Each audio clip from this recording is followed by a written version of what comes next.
Assalamualaikum warahmatullahi wabarakatuh. Kami dari kelompok keempat akan mempresentasikan materi tentang Kerajaan Majapahit dan Kerajaan Singosari.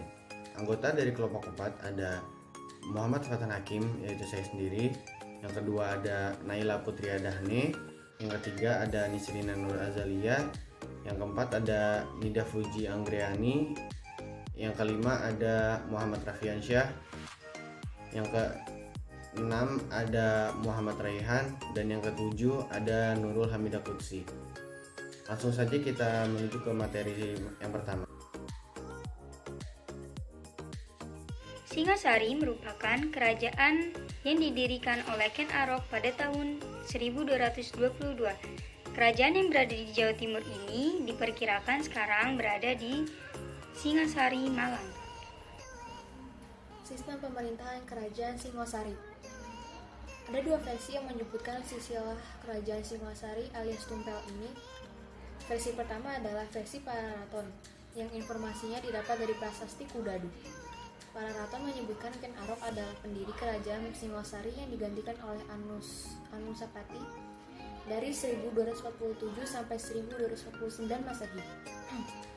Anusapati diganti oleh Tohjaya 1249 sampai 1250 Masehi yang diteruskan oleh Ranggawuni alias Wisnuwardana dari 1250 sampai 1272 Masehi.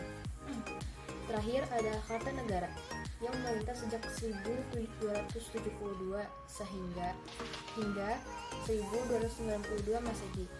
Sementara ada versi negara Kertagama. Raja pertama Kerajaan Singosari adalah Rangga Rajasa Sanggirinatapura dari 1222 sampai 1227 Masehi. Selanjutnya adalah Anusapati yang dilanjutkan oleh Wisnuwardana dari 1248 sampai 1254 Masehi. Terakhir adalah Kertanegara dari 1254 sampai 1292 Masehi. Data ini didapat dari prasasti Mula Maluran. Kehidupan sosial dan ekonomi pada masa Kerajaan Singasari. Ketika Ken Arok berkuasa, dia berusaha untuk meningkatkan kehidupan perekonomian masyarakat di daerahnya. Namun, banyak daerah-daerah yang kemudian bergabung ke Tumapel pada pemerintahan Anuspati yang menyebabkan pada masa pemerintahan ini masyarakatnya jadi kurang mendapat perhatian. Pada masa pemerintahan Wisnutama, kehidupan masyarakat Singasari kembali tertata rapi. Di kehidupan ekonomi dalam Kerajaan Singasari, sebagian besar. Selanjutnya raja-raja yang memerintah Singosari. Yang pertama, Ken Arok berkuasa dari tahun 1222 sampai 1247. Ken Arok adalah raja pertama sekaligus pendiri Singosari, bergelar Sri Ranggah Rajasa setelah mengalahkan Kertajaya dari Kadiri. Namanya tercatat jelas dalam Prasasti Balawi, Prasasti Maribong, Prasasti Kusmala, dan Prasasti Mula Manurung. Ken Arok memulai wangsa Rajasa yang akan berkuasa sampai dengan akhir Singosari. Yang kedua, Anusapati berkuasa dari tahun 1247 sampai 1248. Anusapati adalah putra dari Ken Dedes dan Akuwu Tunggal Ametung. Mengingat Ken Arok memperistri Ken Dedes setelah membunuh Tunggal Ametung, merasa dendam atas ayahnya, kemudian ia membunuh Ken Arok melalui perantara seorang pengalasan. Ia berkuasa hanya sekitar 1 tahun karena berita pembunuhan Ken Arok didengar oleh anaknya yang lain. Yang ketiga, Tohjaya berkuasa tahun 1248. Panji Tohjaya naik tahta menggantikan Anusapati. Namun, ia hanya berkuasa selama kurang dari 1 tahun ketika ada pemberontakan yang dilancarkan oleh kalangan Rajasa dan Sinelir yang menyerbu istana. Yang keempat, Wisnuwardana berkuasa dari tahun 1248 sampai 1268. Ranggawuni naik tahta menggantikan Tohjaya dengan gelar Sri Jaya Wisnuwardana. Ia memerintah bersama Mahisa Cempaka, cucu Ken Arok dan Ken Dedes. Ia berkuasa cukup lama dalam masa damai, kurang lebih selama 20 tahun. Yang terakhir atau yang kelima, Kertanegara berkuasa dari tahun 1268 sampai 1292. Kertanegara merupakan raja terakhir sekaligus terbesar dalam sejarah Singosari. Kebesaran kekuasaan ini menarik perhatian Kaisar Mongol yang tengah mencapai masa kejayaannya. Ia mengirimkan perwakilan untuk meminta ketundukan Kertanegara terhadap Mongol. Puncak kejayaan Singosari terjadi pada masa pemerintahan Kertanegara, dan keruntuhan Singosari terjadi ketika Kertanegara mengirimkan wakilnya ke Kerajaan Melayu supaya mereka mengakui kekuasaan. Keruntuhan Kerajaan Singosari. Kerajaan Singosari mengalami keruntuhan oleh dua sebab utama, yaitu tekanan luar negeri dan pemberontakan dalam negeri. Tekanan asing datang dari Kubilai Khan dan dinasti Yuan di Cina. Kubilai Khan menghendaki Singosari untuk menjadi taklukan Cina. Sebagai orang yang mengambil gelar Maharaja Diraja, tentu Kertanegara menolaknya. Penolakan itu disampaikan dengan cara menghina utusan Kubilai Khan yang bernama Mengci. Sejak itu konsentrasi Kertanegara terfokus pada usaha memperkuat pertahanan lautnya. Akhirnya kerajaan Singosari mengalami keropos di bagian dalam. Pada tahun 1292 terjadi pemberontakan Jaya Katuang, Bupati Gelang-Gelang yang merupakan sepupu sekaligus ipar sekaligus besan dari Kertanegara sendiri. Dalam serangan itu Kertanegara mati terbunuh. Setelah runtuhnya Singosari, Jaya Katuang menjadi raja dan membangun ibu kota baru di Kediri. Riwayat Kerajaan Tumapel Singosari pun berakhir. Makasih. Peninggalan Kerajaan Singosari. Candi Singosari merupakan candi Hindu-Buddha peninggalan bersejarah dari Kerajaan Singosari, berlokasi di Desa Cendegerego, Kecamatan Singosari, Kabupaten Malang, Jawa Timur, Indonesia, sekitar 10 km dari kota Malang. Candi Jago, menurut Kitab Negara Kartagama, Pupu 14:4 dan Pararaton, nama Candi Jago sebenarnya berasal dari kata Jajagu yang didirikan pada masa Kerajaan Singosari pada abad ke-13. Jajagu yang artinya adalah keagungan merupakan istilah yang digunakan untuk menyebut tempat suci. Candi ini berlokasi di Dusun Cago, Desa Tumpang, Kecamatan Tumpang, Kabupaten Malang, Jawa Timur, atau sekitar 22 km dari kota Malang. Candi Kidal. Candi ini dibangun sebagai bentuk penghormatan atas jasa besar Anusapati, raja kedua dari Singosari yang memerintah selama 20 tahun, 1227 sampai dengan 1248. Kematian Anusapati dibunuh oleh Panji Tohjaya sebagai bagian dari perebutan kekuasaan Singosari, juga diyakini sebagai bagian dari kutukan Pugandring. Candi Sumberawan berupa sebuah stupa berlokasi di Desa Toyomarto, Kecamatan Singosari, Kabupaten Malang, Jawa Timur, dengan jarak sekitar 6 km dari Candi Singosari. Candi Jawi. Candi Jawi nama asli Jaja Jawa adalah candi yang dibangun sekitar abad ke-13 dan merupakan peninggalan bersejarah Hindu-Buddha Kerajaan Singosari yang terletak di kaki Gunung Wilerang, tepatnya di Desa Candiwates, Prigen, Pasuruan, Jawa Timur, sekitar 31 km dari kota Pasuruan. Arca Dwarapala adalah patung penjaga gerbang atau pintu dalam sejarah Siwa dan Buddha, berbentuk manusia dan monster. Biasanya terletak di luar candi, kuil, atau bangunan lain yang melindungi tempat suci atau tempat keramat di dalamnya. Dwarapala biasanya digambarkan sebagai makhluk yang menyeramkan, bergantung dengan kemakmuran suatu kuil.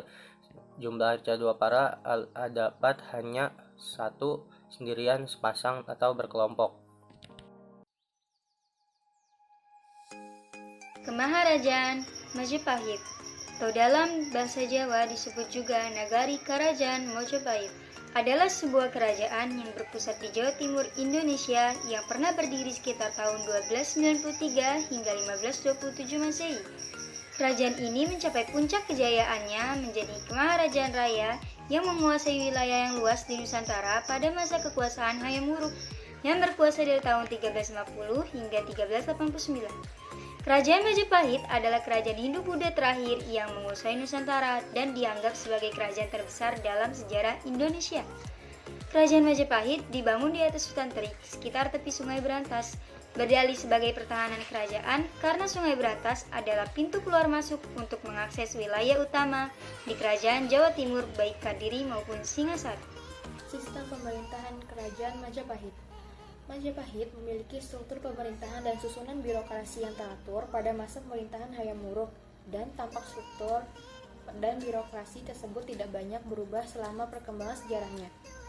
Raja dianggap sebagai penjelmaan dewa di dunia dan ia memegang politik tertinggi. Raja dibantu oleh sejumlah pejabat birokrasi dalam melaksanakan pemerintahan dan para putra dan kerabat dekat raja memiliki kedudukan tinggi. Pemerintah raja biasanya diturunkan kepada penjabat-penjabat di bawah antara lain yaitu: yang pertama ada Rakyan Mahamantri Pratrini biasa dijabat putra-putra raja. Yang kedua ada Rakyan Mantri Pakiran Dewan Menteri yang melaksanakan pemerintahan. Yang ketiga ada Dharma Dyaksa para pejabat hukum keagamaan. Yang keempat dan yang terakhir ada Dharma Upapati para penjabat keagamaan. Dalam Rakyan Mantri Prakiran terdapat seorang pejabat yang terpenting yaitu Rakyan Mapati atau Pati Hamangkubumi. Penjabat ini dapat dikatakan sebagai Perdana Menteri yang bersama-sama Raja dapat ikut melaksanakan kebijaksanaan pemerintah. Selain itu, terdapat pula semacam Dewan Pertimbangan Kerajaan yang anggotanya para sanak saudara Raja yang disebut oleh Bathara Saptaprabu. Di bawah Raja Majapahit terdapat pula sejumlah raja daerah yang disebut Paduka Bathara. Mereka biasanya merupakan saudara atau kerabat dekat raja dan bertugas dalam mengumpulkan penghasilan kerajaan, menyerahkan upeti, dan pertahanan kerajaan di wilayah masing-masing. Dalam prasasti Wingon Pitu 1447 Masehi disebutkan bahwa pemerintahan Majapahit dibagi menjadi 14 daerah bawahan yang dipimpin oleh seseorang yang bergelar Bahre. Daerah-daerah bawahan tersebut yaitu ada Kalinggapura, Kembang Jenar, Matahun, Pajang, Singhapura, Tanjungpura, Tumapel, Wengker, Daha, Jagaraga, Kabalan, Kahuripan, dan terakhir dan Keling. Sistem kehidupan sosial dan ekonomi pada masa Kerajaan Majapahit. Kehidupan sosial pada masa Kerajaan Majapahit tergolong aman, damai, dan tentram. Dalam Kitab Negara Kertagama disebutkan bahwa Hayam Wuruk telah berkeliling daerahnya secara beberapa kali untuk mengetahui kondisi dari rakyatnya. Di sini perlindungan terhadap rakyatnya sangatlah diperhatikan, terutama dalam kondisi peradilan. Siapa yang bersalah pasti akan dihukum tanpa memandang bulu.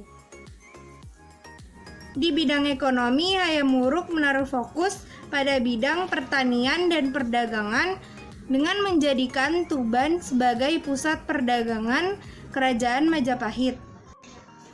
Selain itu, Hayam Wuruk juga mesejahterakan rakyatnya melalui program pengairan, pembuatan bendungan, dan pembuatan tanah baru. Selanjutnya, raja-raja yang memerintah Kerajaan Majapahit.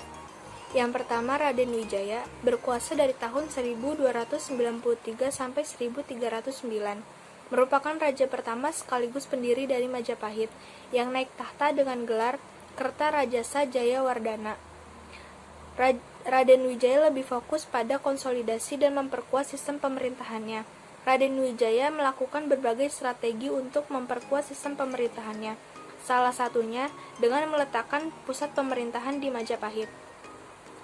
Yang kedua, Jayanegara, berkuasa dari tahun 1309 sampai 1328.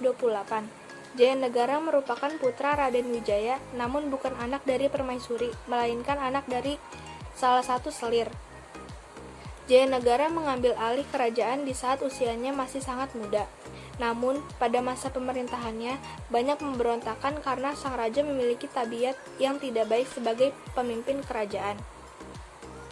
Yang ketiga, Tribhuwana Tunggadewi, berkuasa dari tahun 1328 sampai 1350. Seorang wanita yang mengambil alih kepemimpinan Majapahit. Dapat dikatakan, Tribhuwana Tunggadewi merupakan ratu yang mengawali kejayaan kerajaan Majapahit. Meskipun masih ada pemberontakan pada masa itu. Namun semua bisa diatasi oleh sang suami yaitu Cakradhara dan dibantu oleh sang patih Gajah Mada.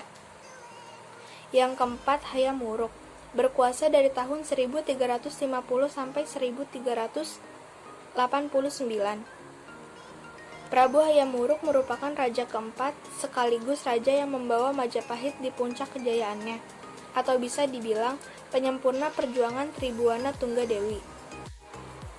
Yang kelima, Kusuma Wardani Wikramawardhana, berkuasa dari tahun 1389 sampai 1399. Kekuasaan dilanjutkan oleh Kusuma Wardani. Lebih tepatnya, ia adalah Ratu Kerajaan Majapahit yang memimpin pusat pemerintahan. Sedangkan putra dari selir Hayam Wuruk yakni Minak Jingga diutus untuk menjadi raja kecil di Blambangan yang masih bagian dari Majapahit. Yang keenam, Suhita, berkuasa dari tahun 1399 sampai 1429.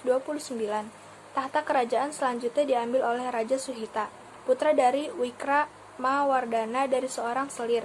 Karena Suhita merupakan putra dari seorang selir menjadi raja, Minak Jingga menjadi iri hati dan terjadilah perang saudara yang disebut Perang Parekrek, yaitu terjadi selama 5 tahun dan berakhir dengan terbunuhnya Minak Jingga oleh Damar Wulan. Yang ketujuh, Kertawijaya, berkuasa dari tahun 1447 sampai 1451. Kertawijaya merupakan putra dari Wikramawardhana dan selirnya tersebut menjadi raja dengan gelar Sri Maharaja Wijaya Parakrawardhana.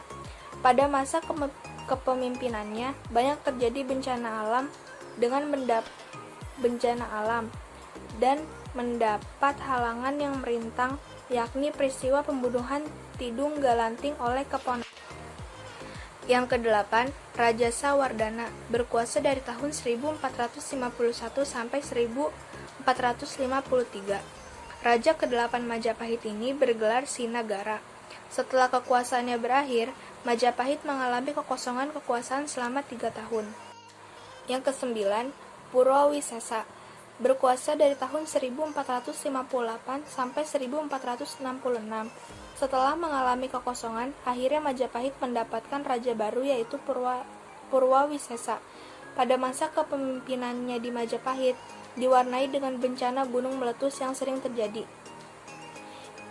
Yang terakhir atau yang ke-10, Kartabumi, berkuasa dari tahun 1466 sampai 1478. Kartabumi atau disebut juga dengan Prabu Brawijaya merupakan raja terakhir. Prabu Brawijaya merupakan keturunan langsung Rajasa Wardhana, raja ke-8 Majapahit. Namun saat memimpin pemerintahan, Majapahit sudah berada di ambang keruntuhan. Puncak kejayaan terjadi pada masa kepemimpinan Hayam Wuruk. Namun setelah Hayam Wuruk meninggal, kemunduran mulai dialami oleh kerajaan Majapahit. Hal tersebut juga didukung dengan kemunculan kerajaan bercorak Islam yang semakin banyak. Sepeninggal Hayam Wuruk, kekuasaan masih berlanjut dan diteruskan oleh raja-raja baru hingga akhirnya Majapahit mengalami keruntuhan dan kekalahan atas penyerangan yang dilakukan oleh kerajaan Majapahit. Faktor untuk kerajaan Majapahit. Majapahit berhasil mencapai masa kemasan atau kejayaan ketika Raja Hayam Wuruk naik tahta dengan bantuan Mahapati Gajah Mada. Sang raja berhasil menjadikan Majapahit kerajaan yang besar dan kuat. Pada masa kepemimpinan Hayam Wuruk, Majapahit berhasil menguasai hampir seluruh wilayah Nusantara hingga memperluas wilayah hingga Thailand, Malaysia, dan Singapura. Tak hanya wilayahnya yang semakin luas, Hayam Wuruk juga berhasil menjalin kerjasama dengan kerajaan lain. Rakyat-rakyatnya pun hidup dengan makmur dan damai. Namun setelah Hayam Wuruk meninggal dunia, kemunduran mulai dialami oleh kerajaan Majapahit. Hal tersebut juga didukung dengan kemunculan kerajaan bercorak Islam yang semakin banyak. Selain itu, konflik keluarga yang semakin hari semakin panas juga menjadi faktor utama keruntuhan kerajaan. Hal tersebut dibuktikan dengan adanya perang saudara selama 5 tahun penuh, yaitu Perang Parekrek. Peninggalan Hayam Wuruk, kekuasaan kerajaan masih terus berlanjut dan diteruskan oleh raja-raja baru. Akan tetapi, melanjutkan kekuasaan tidak secakap dan sebijaksana Hayam Wuruk, serta tidak ada yang mampu berlaku seperti Mahapati Gajah Mada. hingga akhirnya Majapahit mengalami keruntuhan dan kekalahan atas penyerangan yang dilakukan oleh Kerajaan Demak. Terima kasih. Peninggalan Kerajaan Majapahit. Situs Trowulan adalah kawasan kepurbakalaan dari periode klasik sejarah Indonesia yang berada di Kecamatan Trowulan, Kabupaten Mojokerto, Jawa Timur. Berbagai temuan yang diangkat di sini menunjukkan ciri-ciri pemukiman yang cukup maju. Candi Suko. Candi Suko adalah sebuah kompleks candi Hindu yang secara administrasi terletak di wilayah Desa Berjo, Kecamatan Ngargoyoso, Kabupaten Karanganyar, Jawa Tengah. Candi ini dianggap kontroversial karena bentuknya yang kurang lazim, dan karena penggambaran alat-alat kelamin manusia secara eksplisit pada beberapa figurnya. Candi Jabung. Candi Jabung adalah salah satu candi Hindu peninggalan Kerajaan Majapahit. Candi Hindu ini terletak di Desa Jabung, Kecamatan Paiton, Kabupaten Probolinggo, Jawa Timur. Struktur bangunan candi yang hanya dari bata merah ini mampu bertahan ratusan tahun. Menurut keagamaan agama Buddha dalam kitab Negara Kartagama, Candi Jabung disebutkan dengan nama Bajrajina Paramitapura, Gapura Bajang Ratu. Dikenal dengan nama Candi Bajang Ratu, adalah sebuah gapura atau candi peninggalan Majapahit yang berada di Desa Temon, Kecamatan Trowulan, Kabupaten Mojokerto, Jawa Timur, Indonesia. Bangunan ini diperkirakan dibangun pada abad ke-14 dan adalah salah satu gapura besar pada zaman kawasan Majapahit. Candi Tikus. Candi Tikus adalah sebuah peninggalan dari kerajaan yang bercorak Hindu yang terletak di Kompleks Trowulan, tepatnya di Duku Dinuk, Desa Temon, Kecamatan Trowulan, Kabupaten Mojokerto, Jawa Timur. Nama Tikus hanya merupakan sebutan yang digunakan masyarakat setempat. Konon pada saat ditemukan candi tersebut merupakan sarang tikus. Candi Surawana. Candi Surawana atau Surawono adalah candi Hindu yang terletak di Desa Canggu, Kecamatan Pare, Kabupaten Kediri, sekitar 25 km arah timur laut dari kota Kediri. Candi yang nama sesungguhnya adalah Wisnubhawanapura ini diperkirakan dibangun pada abad ke-14 untuk memuliakan Wengker, seorang raja dari kerajaan Wengker yang berada di bawah kekuasaan kerajaan Majapahit. Candi Ceto. Candi Ceto Hanacaraka, ejaan bahasa Jawa Latin Cetha, merupakan candi bercorak agama Hindu yang diduga kuat dibangun pada masa akhir di era Majapahit, abad ke-15 Masehi. Lokasi candi berada di lereng Gunung Lau pada ketinggian 1496 meter di atas permukaan laut, dan secara administratif berada di Dusun Ceto, Desa Gumeng, Kecamatan Jenawi, Kabupaten Karanganyar. Candi Pari. Candi Pari adalah sebuah peninggalan masa klasik Indonesia yang terletak di Desa Candi Pari, Kecamatan Porong, Kabupaten Sidoarjo, Provinsi Jawa Timur. Lokasinya sekitar 2 km dari arah barat laut, pusat semburan lumpur PT. Mungkin hanya itu yang bisa kami sampaikan. Kurang lebihnya mohon maaf. Terima kasih atas perhatiannya. Wassalamualaikum warahmatullahi wabarakatuh.